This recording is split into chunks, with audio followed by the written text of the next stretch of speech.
আসসালামু আলাইকুম এভরিওয়ান, অনেকদিন পরে এসকিউএল কোয়েরি ল্যাঙ্গুয়েজের আরেকটি ভিডিও নিয়ে চলে এসেছি। ইতিপূর্বে আমরা মাইএসকিউএল এর অনেকগুলো কোয়েরি ল্যাঙ্গুয়েজ সম্পর্কে ধারণা পেয়েছি। সেগুলো হচ্ছিল কীভাবে ডেটাবেস ক্রিয়েট করতে হয়, কীভাবে ডেটাবেস ডিলিট করতে হয়, এবং কীভাবে একটি টেবিল ক্রিয়েট করতে হয় এবং কীভাবে টেবিল ডিলিট করতে হয়, এবং অল্টার যে টেবিলের যে কিওয়ার্ডটা আছে সেখানে কীভাবে অ্যাড কলাম করতে হয়, ড্রপ কলাম করতে হয় সেগুলো শিখেছি। আজকে আমরা এসকিউএল কনস্ট্রেইন সম্পর্কে শিখব। এসকিউএল কনস্ট্রেইন কি? মূলত এটা হলো যে আপনি কিছু রুল সেট করে দিবেন যার বেসিসে সেই কিগুলো কাজ করবে। এখন এখানে এসকিউএল কনস্ট্রেইনের মধ্যে আছে নট নাল, ইউনিক, প্রাইমারি কি, অটো ইনক্রিমেন্ট, স্টেটমেন্ট, আর অনেকগুলো স্টেটমেন্ট আছে। তো মূলত এগুলোই আমাদের লাগে। এখানে নট নাল দ্বারা বোঝাচ্ছে যে আপনি যে ভ্যালুটা দিবেন, মনে করেন আপনার একজনের আইডি, এখানে যেমন স্টুডেন্ট আইডি আছে, সেটা আপনি খালি রাখতে পারবেন না, মানে সে নট নাল সাপোর্ট করবে না, আপনার মাস্ট সেখানে একটা ভ্যালু অ্যাসাইন করে দেওয়া লাগবে। ইউনিক দ্বারা বোঝাচ্ছে যে আপনি মনে করেন আপনার ভোটার আইডি কার্ডের নাম্বার বা পাসপোর্টের নাম্বার সেখানে অ্যাসাইন করবেন। ইউনিক দ্বারা বোঝাচ্ছে যে সেখানে কোনো ডুপ্লিকেসি থাকতে পারবে না, যে আপনি একটা নাম্বার দিলেন আরেকজন আবার সেম নাম্বার দিয়ে সেটা পূরণ করতে পারবে না। প্রাইমারি কি বলতে বোঝাচ্ছে যে প্রতিটা টেবিলে একটা প্রাইমারি কি দিতে হয়, যে কিটার মাধ্যমে এনশিওর করা যায় যে এই ফিল্ডটা অন্য কোনো ফিল্ডের সাথে বা অন্য কোনো কলাম মিস হলো, যেমন আপনার অনেকের নাম সেম থাকতে পারে কিন্তু আইডি বা ভোটার আইডি কার্ড কিন্তু সেম হবে না।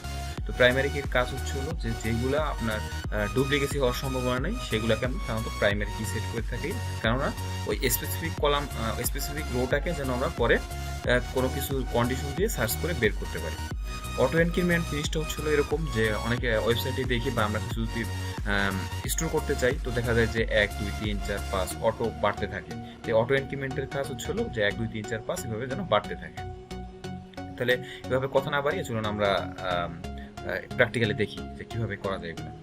তো আমি এখান থেকে কপি করে নিয়ে যাচ্ছি এগুলো।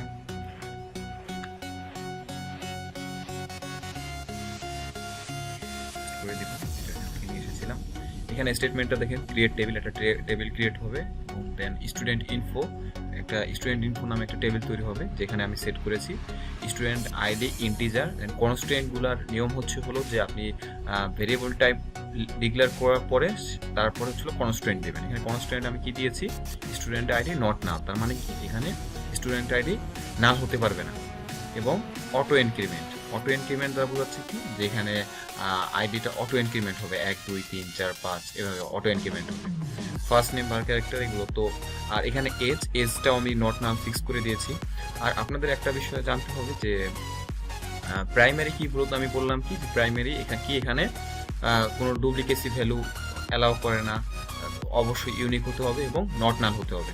তো আমরা যদি কোনো ফিল্ডকে, যেমন স্টুডেন্ট আইডিকে আমরা এখানে প্রাইমারি কি ডিক্লেয়ার করেছি, তো আমি যদি এখানে নট নাল নাও দিতাম তাও সে কি করতো, যে সে এখানে যদি আমি ভ্যালু না অ্যাসাইন করি তাহলে সে সেই ভ্যালু নিবে না।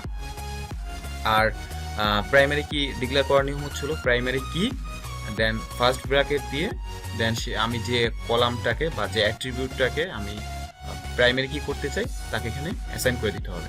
দেন ইউনিকের ক্ষেত্রেও সেম, যে ইউনিকের কাজ হচ্ছে কি, যে আমি যে এখানে নাম্বার অ্যাসাইন করব, ফোন নাম্বার বা টেলিফোন নাম্বার, সেই নাম্বারটা অবশ্যই এখানে ইউনিক হবে, সেটা ডুপ্লিকেট হতে পারবে না। এখানে যদি আমি গো প্রেস করি তাহলে টেবিল ক্রিয়েট হয়ে যাবে।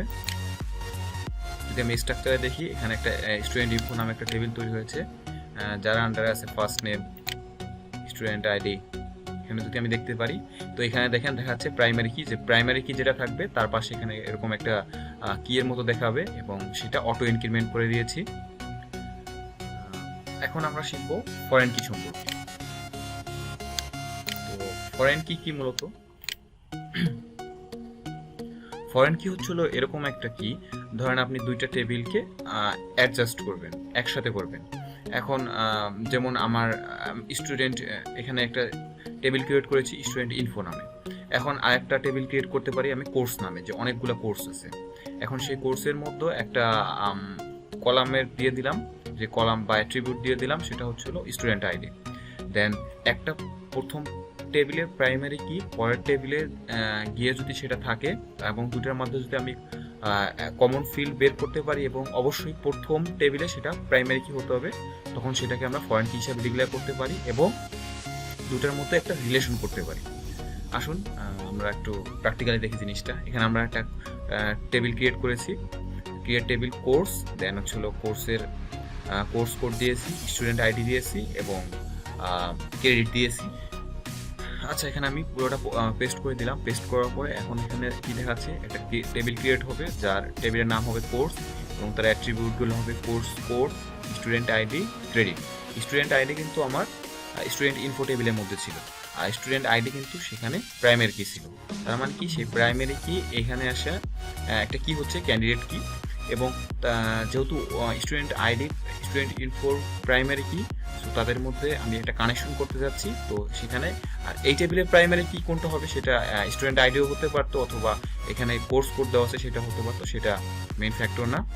আর ফরেন কি ডিক্লেয়ার করানো হচ্ছে হলো ফরেন কি, দেন হচ্ছে হলো স্টুডেন্ট আইডি যেটাকে আপনি করতে যাচ্ছেন, আর রেফারেন্সেস হবে হচ্ছে হলো কোন টেবিল, সেই টেবিলের নাম যে আপনি কোন টেবিলের সাথে করতে চাচ্ছেন। আমি করতে যাচ্ছিলাম স্টুডেন্ট ইনফোর সাথে, এখানে স্টুডেন্ট ইনফো দিব এবং স্টুডেন্ট আইডি থাকবে। স্টুডেন্ট আইডি কোন আইডি, যে ওই টেবিলের যে নাম দিয়েছেন স্টুডেন্ট আইডি সেটার সাথে এখানে কানেকশন হয়ে যাবে। যদি এখানে আমি গো প্রেস করি তাহলে একটা টেবিল ক্রিয়েট হয়ে যাবে এবং এখানে আমরা দেখতে পারতেছি যে কোর্স নামে একটা টেবিল ক্রিয়েট হবে।